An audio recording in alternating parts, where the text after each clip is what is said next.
This is McDooley's, and these are the games that I'm excited about for July 2021.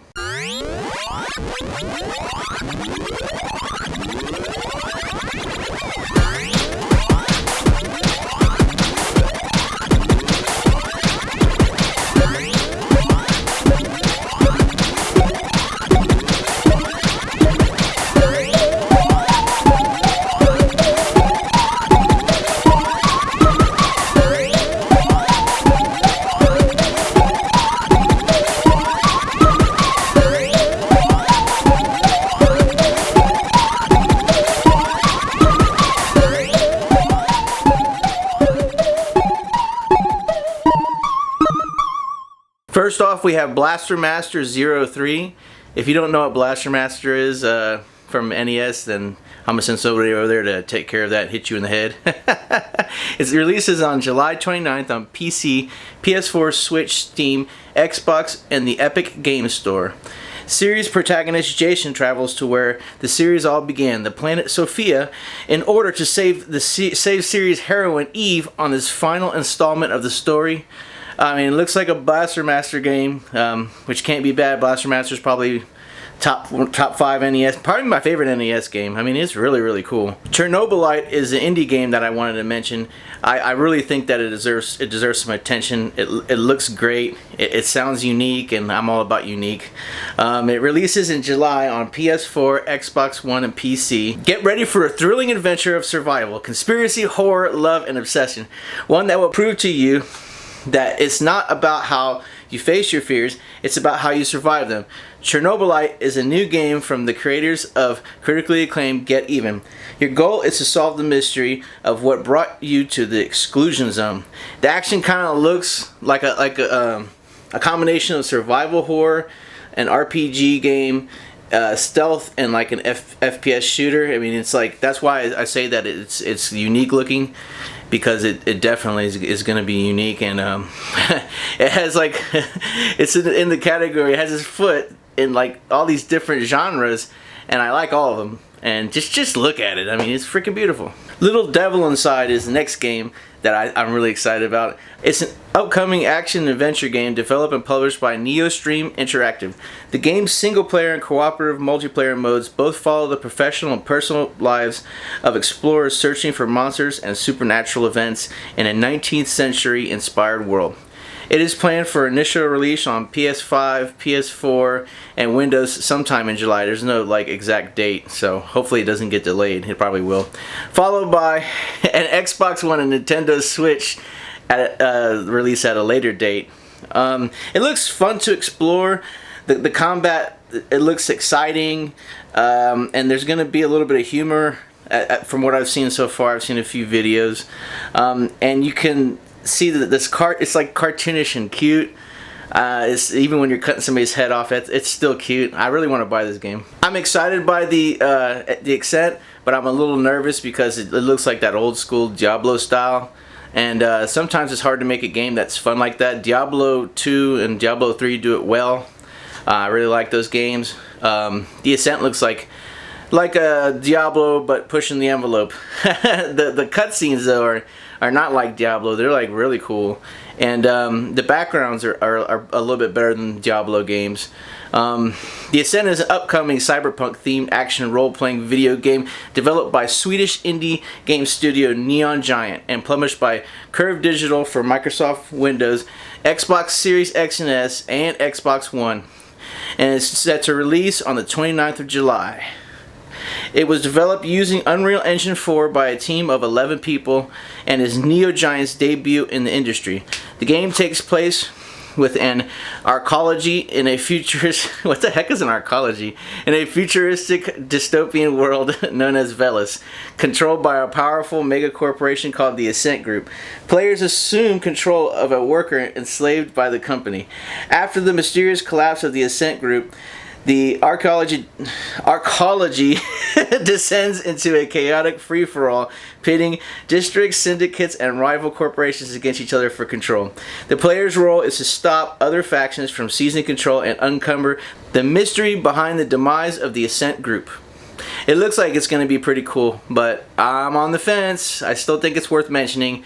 Maybe later on, after, you know, it's already out, I'll take a look at some more gameplay and make my decision then. Some of y'all might have already heard about the Great Ace Attorney Chronicles. It's a bundle containing both Adventures and Resolve, two different games that are kind of old. The game is divided between investigation, in which players explore areas to gather evidence and testimonies, and courtroom battles, in which players must find contradictions in witness testimonies to find the truth behind a case. The courtroom battles kind of remind me of like an RPG turn-based battle. And like, I don't know, it's kind of exciting looking. I'm pretty much into it, man. Usually a game like this might turn me off a little bit, but I kind of like how it looks. I might want to give it a try depending on the price. It's coming to Switch, PS4, and PC on July 27th. Probably 3/4 of the people watching this video have heard of Monster Hunter Stories 2, Wings of Rune. I mean, it's Monster Hunter, so it's developed and published by Capcom, of course, for the Nintendo Switch and Microsoft Windows. It is a spin-off title of the Monster Hunter series and a sequel to the Monster Hunter Stories from 2016. The story begins with the mass disappearance of Rathalos around the world. As a descendant of a legendary rider named Red, the player has a fateful encounter with a white-haired Wyverian girl, Anna, who has been entrusted with a Rathalos egg. A flightless Rathalos with small black wings bursts out of the egg, which is said to bring ruin to the world in time. So, sounds pretty epic. To me, I actually like this series. Well, this is only the second part, but it's still, I like these games better than the regular series. It's just, it's cuter, it's funner, easier to pick up. Monster Hunter games, all of them are really cool. But after World, I kind of just was like, meh, I'm tired of the same old thing. So it's cool that they're putting like a fresh coat of paint, you know, on Monster Hunter with this side series.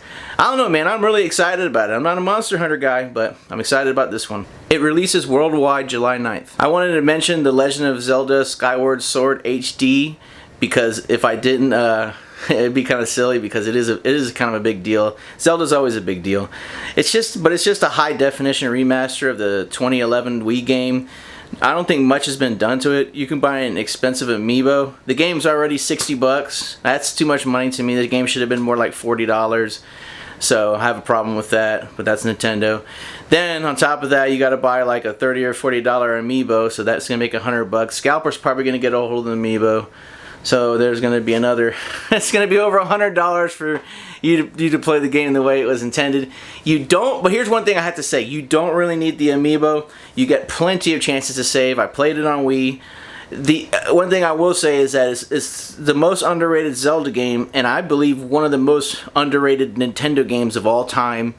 It's a great game. I mean, if you like Breath of the Wild, even though Breath of the Wild is different, it's a big, huge open world. If you like Breath of the Wild, I think you would like this. If you like Wind Waker, I think you would like the game if you've never played the original. But I gotta say, if you played and beaten the original, and you still remember the story, why the hell would you pick it up? But, you know, to each their own. Neo, The World Ends With You is an action role-playing game developed and published by Square Enix. The game is a sequel to the 2007 game The World Ends With You, specifically its 2021 anime adaptation. It will be released for the Nintendo Switch and the PlayStation 4 on July 27th, and later in 2021 for Microsoft Windows. It features a new cast of characters playing the Reaper's game in Shibuya. And unlike the first game, it will use a three-dimensional graphics. I watched some gameplay and it looks like something that I would really be into. The characters have detailed personalities and the art style is really beautiful. The combos look fun and rewarding to execute, and the previous entry is a cult classic, so hopefully this one's going to be a banger too. Womp womp. And the last one is going to be a turn-based game, a turn-based RPG, because I got to throw it on here. McDoulies loves turn-based RPGs, you all know this, and I bore you to death with my turn-based videos. Well, let's get into it. It's a role-playing video game developed by Colombian studio Dreams and Unincorporated and Sick, and published by Modus Games. The game is a turn-based RPG, like I just said, along with the ability to time jump, both on the map and in battle, affecting the gameplay. Each playable character has their own unique abilities.